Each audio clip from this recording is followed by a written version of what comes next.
All right, y'all. Look, we back with another one. This is High Time Reviews. Make sure y'all like, comment, and subscribe down bottom. This is Euphoria, Season 2, Episode 6. Yeah, so we pick up when Rue is just going through it. She in the fucking kitchen and she's just going through it. Snot running down her fucking nose. She trying to fucking, I guess, decide if she gonna eat this Jolly Rancher. I guess it's a test of her strength. See if she can withstand like not using. I guess I don't fucking know, but she look horrible. Mother in the kitchen, she don't give a fuck. I mean, she cared. The mother cared. I can't lie. Leslie just felt like she hates seeing her baby go through it. But Leslie gotta understand, she's also bringing that shit on herself. So she ends up taking her a glass of water and she's like, look, I feel like you need to go ahead and try this. Try to drink this. You fucking sweating like shit.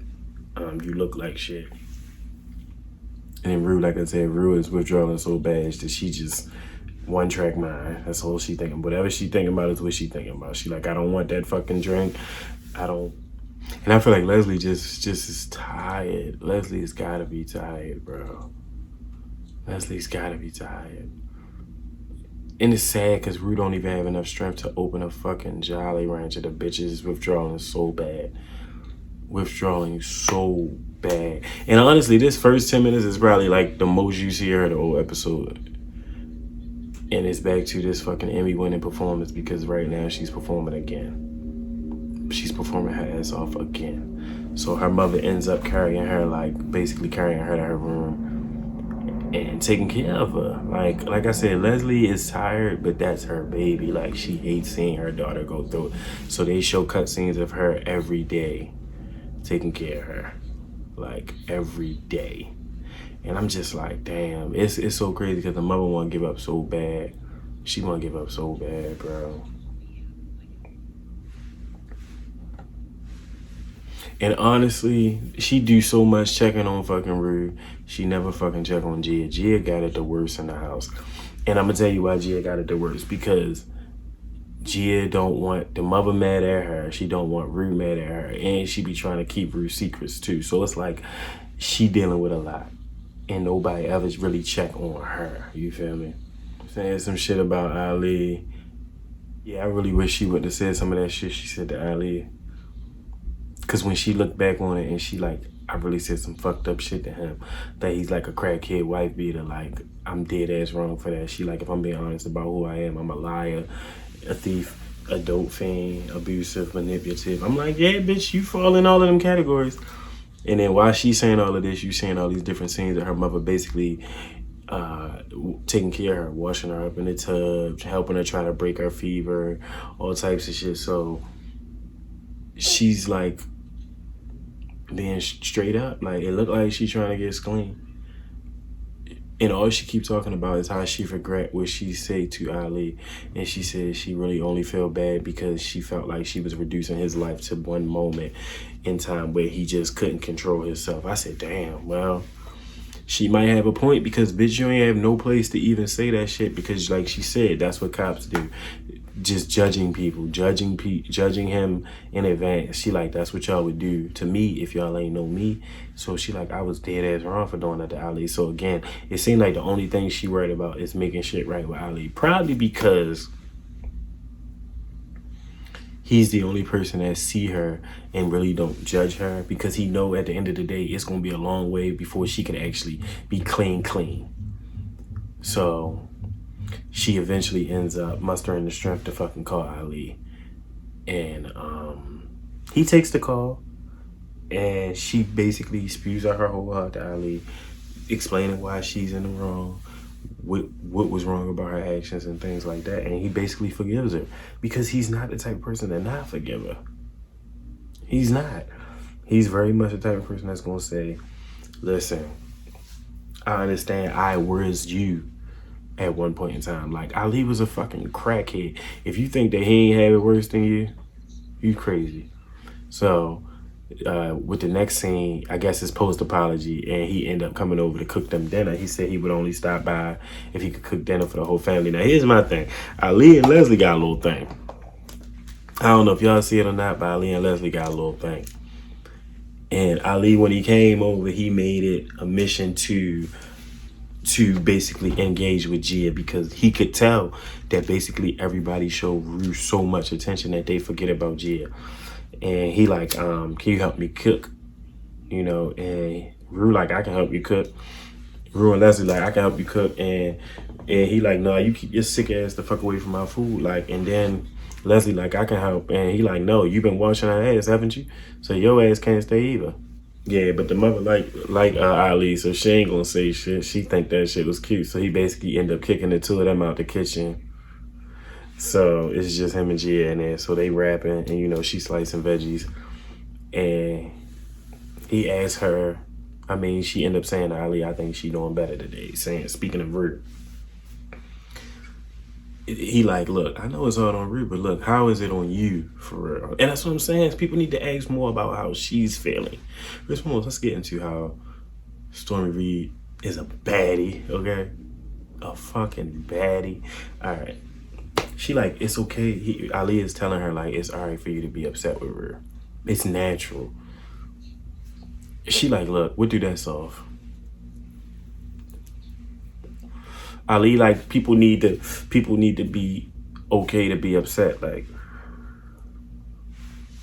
right? He like, you're not wrong for being upset with her. It hurts, basically. It makes you feel like the world ain't fair. So he explained to her like, it's okay for you to be upset with your sister, especially if she doing this type of shit to hurt y'all as a family. She saying she fine. He like, all right. She like, I am. And he like, I ain't say I ain't believe you. So she reassured who? Him or her? Because that's what he was getting at. So, and then you get the next scene. Granted, with the next scene is Nate. Now, the fucked up shit is Nate is working out, but when he work out, he don't have his ringer on. So Cassie done called him fucking 39 times. And then she's been fucking blowing him up. So he ended up going downstairs and the mother in the kitchen getting drunk. First and foremost, why the fuck ain't nobody cleaned the pee up yet? That nigga peed in a fucking vestibule 2 episodes ago. If somebody don't clean that nasty ass shit up. So he come downstairs and his brother in the kitchen already eating. So he come down for breakfast and the mother is down there drinking a fucking Bloody Mary, getting fucking wasted, dancing the fucking in Vogue. She living her best fucking life. So Nate eventually check his phone. And he like see all the texts from Cassie and the calls from Cassie, but he not worried about that. He worried about the lack of texts from Maddie. I said, listen, silent but deadly. You got to fucking watch her. And she could, and as mad as she is, bro, as mad as Maddie is right now, it can't go well. So they show Maddie laying in the bed and she got the disc and she just contemplating how she gonna fucking bury these motherfuckers. And I don't even blame her. So Maddie riding around with the fucking tape and I guess she's trying to figure out what she should do. This restaurant scene and it's Kat and Ethan. And Ethan's like, first and foremost, why are we here? She ends up fucking coming up with this whole story about her having a fucking brain tumor, I guess. He a good man. And he fucked up because he should have realized he couldn't fuck with her when she first started changing, for real. So here's my thing. Why I try to say it was a brain issue and then start with, I've been thinking about us and our relationship. So there ain't shit wrong with your brain. Ain't nothing wrong with your brain. Don't be fucking talking about you know fucking brain disorder. And Ethan like, a brain disorder? He don't believe her. He fucking staring straight through her soul. He like, bitch, you're fucking lying. A brain disorder? Really? He like, should I really buy that? And then she tells the nigga it's terminal, so she thinks she's gonna die. So he says to her, so you've been thinking about our relationship because you have a terminal brain tumor? So he's like, oh. He's like, bitch, this is trash. Bitch, you're trash. He want to know what it's called. I don't blame him, nigga. I would be asking them same questions because, bitch, I feel like you're lying. Yes, you are lying about a terminal brain disorder, Kat, because you want to break up with the nigga. Why? Just break up with him.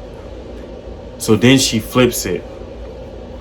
She takes his skepticism of her fucking brain disorder as him not trusting her.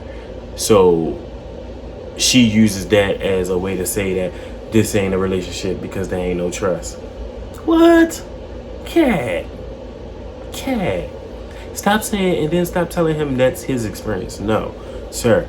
This is exactly what you're doing. Like, yeah, he's basically telling her, like, Cat, you don't want to fuck with me. Just say that. Like, yeah, you fucking sitting up here coming up with a whole fucking brain tumor. Like, you fucking garbage. And she like, I knew you wouldn't support me. What? Support you on your fake ass fucking brain tumor? So she like, I knew you wouldn't believe me. He like, look, I'm just trying to help you break up with me. If that's what you're here for, I'm trying to help you break up with me. And she's dead ass serious trying to sell being sick. Claiming he's gaslighting her. Talking about she don't live up to his expectations. He ain't even asked much of her. He said, all I asked you to do is be honest. And then he ends up breaking up with her. Yeah, Cat, bitch, you thought you was gonna break up with him, and then you thought you was gonna lie, and you thought you was gonna do all this crazy ass shit, and then he broke up with you, and I don't blame him. Nah, bye, fuck you. Don't say bye to him as if the fuck he owe you that. After you fucking sat there in that fucking restaurant and did all that dumbass shit. So then you got the next scene, and you got Lexi and Cassie mother and them. And she in there hiding all the fucking silverware and fucking knives and shit. Because I think she think Cassie gonna fucking kill herself. She's telling the fucking Lexi, put the shit in the bushes. Put the silverware in the bushes? Put the knives in the bushes? I don't know. So, Cassie upstairs, peeking downstairs to them, and she's just not coming down. But the mother is just drinking her fucking life away. And that's why I said, where's the father? Granted, the father is gone, but damn, the mother is a fucking drunk. So then in the next scene, you got Fizz and Lexi, and then you know everybody love Fizz and Lexi, so they end up talking about her play, and he like, oh, it must give you a Stand By Me vibe. So then they end up talking about how they both love Stand By Me, and he talks about how his grandmother has the DVD. So I'm guessing they assume that they gonna go ahead and watch that. So Lexi like, should we watch it? So they end up watching the movies. He's just trying to check on Cassie. Asks, man, Cassie is in a fucking shell, man. Cassie going through it, man. Leaving fucking voicemails on their fucking phone. But she ain't checking on her fucking best friend that she disgraced. So you worried about calling fucking Nate, and you need to be trying to mend your best friend relationship. Because at the end of the day, I mean, it's Nate. What is Nate really gonna do? So, but then you got Nate and the mother in the living room.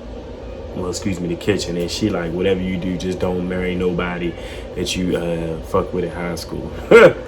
She's just mad that her fucking husband was out here fucking niggas or transgenders, whatever he was doing. So I'm confused. Like, nobody cares about how old anybody is on this show, because you got fucking Nate sitting in there literally taking the brown to the head in front of his mother. So how old is he? 18? 21? Like, what the fuck? Because I know he go to school with them, so he's clearly 18. So is there no drinking, like, no drinking law? Or what? So the mother basically telling him, like, what's your issue? She like, whatever you do, just don't take your anger and redirect it from your father to me. She like, look, you got a reason why you mad. So she like, stick to that. Don't put it on me. She like, can we just have a good time? He like, yeah. She like, sometimes I just wish what would have happened if it didn't turn out the way it was. So we back at fucking Lexi and them house, and Cassie is in the fucking living room crying about how she not the bad guy. She like, I'm not the bad guy. Niggas is like, she's not the good guy either. Man, no matter what or how you say it, if you started fucking with that man, period, that is your homegirl's ex, you're wrong. It don't matter how long they not been fucking with each other, how long they been fucking with each other. Just stop acting like you innocent in the shit. You fucked that girl's ex-boyfriend. That's it. Her mother bring up the fucking principle of it, of not fucking your best friend's boyfriend. She like, they weren't together. Here's the thing. If that's the thread that you using to hold on by all means, hold on to it. Because it's bullshit. It's bullshit. If you want to make sure that you feel okay by saying that they wasn't together, Go for it. Because we don't care no more. Cassie slept with the man. It was what it was. Maddie not about to talk to Nate ever again, so what difference do it make? So you get back to fucking Nate and his mother, and they fucking getting busted together in the kitchen. I mean, like, I'm talking about full-blown sitting there getting drunk together. He pouring her wine, he's still pouring up the brown, and they just talking about how she just happy he ain't get Maddie fucking pregnant because she didn't like her anyway. She ain't like her anyway. So she asking him like, what's the deal with the blonde girl? And he like, look, it's complicated. She like, complicated? He like, oh, it's her best friend. Mother bust out laughing. So basically the mother think it's funny because Maddie had told her, could call her a cunt, called the mother a cunt. So she think it's funny that Maddie is getting cheated on with her best friend. So she ended up bringing up the carnival shit, and she like, look, I remember when she showed up at the carnival acting a fucking fool. I'm glad you grabbed her ass up the way you did, but she was like, but you ain't had to choke her though. He like, I ain't choke her. She like, nah, boy, you just like your father. You definitely choked her. And she like, I don't believe you. She like, okay. She like, look, I wanted to choke her. He's literally trying to make his mother believe he want to choke her. The mother like, look, don't get so upset that you want to choke me. I said, nah, he gonna choke the mother because she don't believe him about choking the girlfriend. So she make a whole fucking joke out of it. So then we go back to Cassie in the house. This bitch is just losing her fucking shit. She wants to try to kill herself. She's laying on the fucking kitchen floor with a fucking corkscrew. The mother like, baby, that ain't gonna do it. Give me my shit. Like, the mother like, give me my shit so I can open my next bottle of wine. Her drunk ass. And she walk out and she tell Lexi like, I told you. And then Lexi like, I don't get it. Like, I thought you hated me. She like, I know him different now. So she like, what? You know him your whole life. So she asked her like straight up like, is that why you snitched on Fez? Keep saying that's not why she snitched. So she like, look, well, when did y'all start sleeping together? So she like, was it before or after New Year? She like, bitch, you so particular about time. She like, it's real convenient that you don't fucking know. Yeah, that's because you did snitch on Fezco for fucking Nate with you weak ass hoe. Right. And then she like, tell me why Fezco did it. Okay, I'm not about to tell you because what the fuck? You not to be trusted right now. You so fucking weak that if I tell you why fucking Fezco beat the shit out of fucking Nate, you're gonna fucking turn around and fucking tell Nate. And then I'm at risk. So no, fucking Lexi like, bitch, fuck you. You being goofy right now. So basically, we back at the house with Nate and his mother, and she like telling him like, I don't believe that was your first time finding out about your father. She like, I looked at everybody in the room and you was the only one that didn't look fucking confused or didn't look fucking surprised.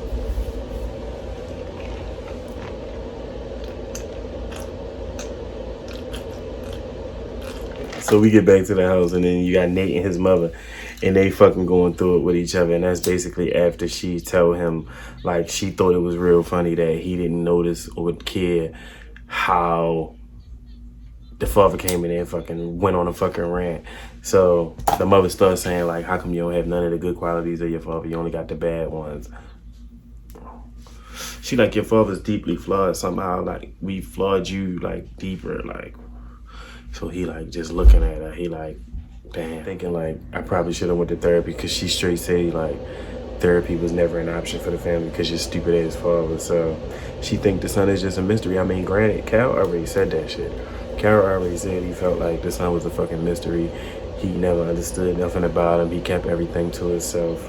With Nate and his mother, we get back to Lexi and Cassie in them house, and she's still losing her shit, and she basically saying, how is one person in the right and the next person in the wrong? She like, you basically saying I don't have no self-respect. She like, I ain't saying you ain't no self-respect. She like, you don't have to say it. You make me feel like that. I'm like, damn, well, she probably right about that. So Nate is on the hunt to make sure that he can rid the house of all the rest of the father bullshit. So he running around checking the drawers in the office to make sure that the DVDs and shit is gone, and that all his weird ass shit is gone. So he opens the one drawer and it says, enjoy being the man of the house. But he took all the tapes. Well, good for him. I guess at the end of the day, he gotta make sure he still get his off, because he took his tapes. So then he pops the other drawer, and I guess that's where he keep his gun at. So he ends up pulling out the nigga gun. He end up loading the shit up, and he just looked too happy for me. Nigga giving very much Columbine, fucking serial killer ass nigga for me. So you got Jules up there, and it's funny because Rue is narrating the episode, and she like, meanwhile, and she was like, man, I'm not even about to fucking talk about Ellie or Jules. She like, fuck both of them. She like, let's go back to Maddie. So they show Maddie basically doing her babysitting gig, and she looks super fucking depressed. Like, she hate the fact that they was fucking dealing with each other. She hate the fact that she lost Nate. She was heartbroken. My whole thing is, she gotta pick better, because Nate ain't even about to be the type. He like trans girls, regular girls, blonde girls. He don't like no hairy broads though. And she think this whole shit is just a fucking dream. Baby, this shit is real. This shit happens. But you know, when she be babysitting, she be in La La Land. So she always end up fucking playing dress up in this lady fucking clothes. The bitch Samantha. So she in the bitch Samantha clothes, and Samantha end up texting her like, look, I'll be home in 5 minutes or whatever. So, of course, the next 5 minutes, Samantha end up showing up, and they meet at the front door, and Samantha come in, and she basically tell her like, I ain't seen my homegirls in forever. It was good to go out tonight. I feel like we should just we should take a drink and get in the pool. So they end up getting in the pool, and of course Maddie probably like thinking to herself like, look, I ain't gonna tell this lady my business. She my fucking boss. I'm not really supposed to even be doing this for real. So she like, after a few drinks, Maddie fucking telling her everything. So she ends up telling Samantha like what happened with Cassie and Nate and them. And then Vanessa, Samantha ended up telling her like, look, I did the same shit before to a friend of mine. And she like, well, which friend was you? Were you me? She like, no, I was the other friend. And she like, don't tell me that because I like you. And she like, I'm sorry. She like, it's happened. And then she straight asked her like, do you and your best friend ever talk again? And she like, fuck no. She ain't never speaking to me ever again in life. But she like, I've been there. She like, I've been there, done that shit. She like, sometimes it happens. She said sometimes that person just give you the right amount of attention in the wrong time. So at the end of the day, like, you just gonna take it wherever you can get it. So honestly, she like, shit happens. So I'm guessing Maddie is considering forgiving Cassie more than she's considering forgiving Nate. So, I mean, that could be the best thing anyway. But in the explanation with Samantha telling her about what happened, she thinks that Samantha did it to multiple girls. She like, no, one time.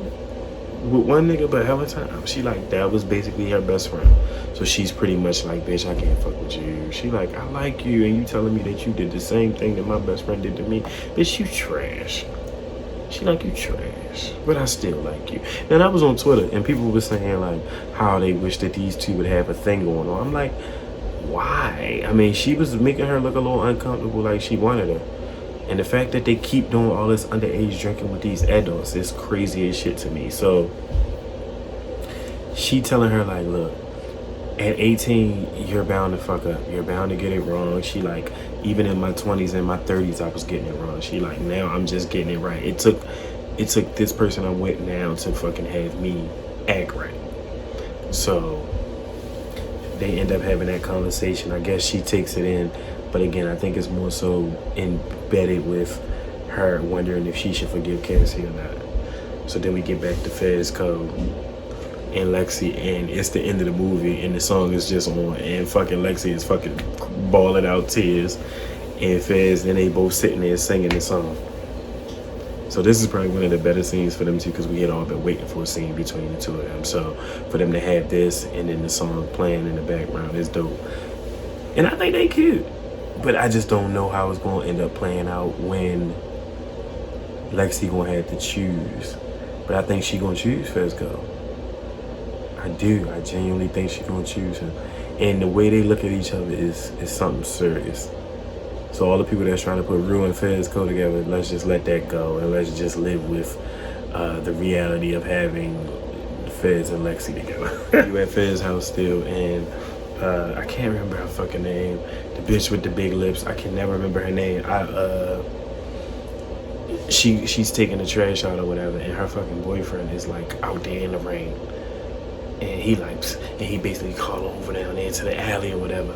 And she fucking basically find out that he working with the fucking feds to fucking snitch on Fesco and them about what happened to Mouse. So I'm like, hold up. She's going to have to tell them about old boy. Either that or Ashtray gonna have to fucking look at this fucking footage and rewind it and see that she was standing there talking to somebody, because you could see her on the footage. So if he can look at it, he can tell she was standing there talking to somebody. Because if not, they gonna get jammed up fucking with this bitch. They gonna get jammed up fucking with her fucking weak ass boyfriend. Watch. And then Fesco end up telling her, like, look, if you play anything like Stand By Me, you're not gonna have no problems. You're gonna have a good play, you know. So Maddie come home, and the whole time Nate already in her shit. He's in there with the fucking gun. He's a whole fucking weirdo, man. I'm telling you. This the second house I seen. This the second or third house I seen him break into. Unannounced. So Maddie in the bathroom, and she's completely getting naked and putting on her pajamas or whatever, because she just came back from babysitting. So once she come back out to the bedroom, Nate fucking run down on her, and she see him with the fucking gun, and she like, Nate, what the fuck are you doing here? What is wrong with you? And he ends up like, in my mind, full-blown traumatizing this girl. She's like, Nate, I love you, because she's scared for her life. She think this nigga is unstable. She think this nigga is going to kill her. He's only there for the tape. And this is exactly what I was saying. He should have been got the tape from my ass, because it wouldn't even have came to this shit had he been got the tape. I would have been got the tape. Like, now you didn't have to traumatize her to get it up out of her, which wasn't fucking okay. Like, but it goes to show completely how unstable Nate really fucking is. Like, bro, why would you ever sit there and basically put a gun to your own head as if you was gonna give, bitch, if you don't give me this tape, I'm gonna blow my own brains out all over you. Like I'm willing to blow my whole fucking brains out all over you. And I'm like, damn, well, he's really fucking crazy. So he literally crawls on top of her, and he puts the gun to his head, and he basically plays Russian roulette after taking all the bullets out and putting the one in. He plays Russian roulette with the gun, and he pulls that bitch twice, just so she could tell him where the tape was at. And it was just in her purse. He ain't check her fucking purse. You could have checked that purse when she first got there, and it wouldn't even have been all of this. You wouldn't even have had to do all this. You didn't have to put this girl through that. Like, you were a sick bastard, Nate. Like a sick, real loud sick bastard. And you did that, and you tried to make it a joke. And that part just wasn't okay. Because it wasn't a fucking joke. You put a gun to that girl fucking head, pulled the trigger. You really... And then this girl really still loves you. And it's crazy because she's so fucking twisted that she was prepared to sit there and die fucking with you. She was really sitting there prepared to die fucking with this nigga Nate.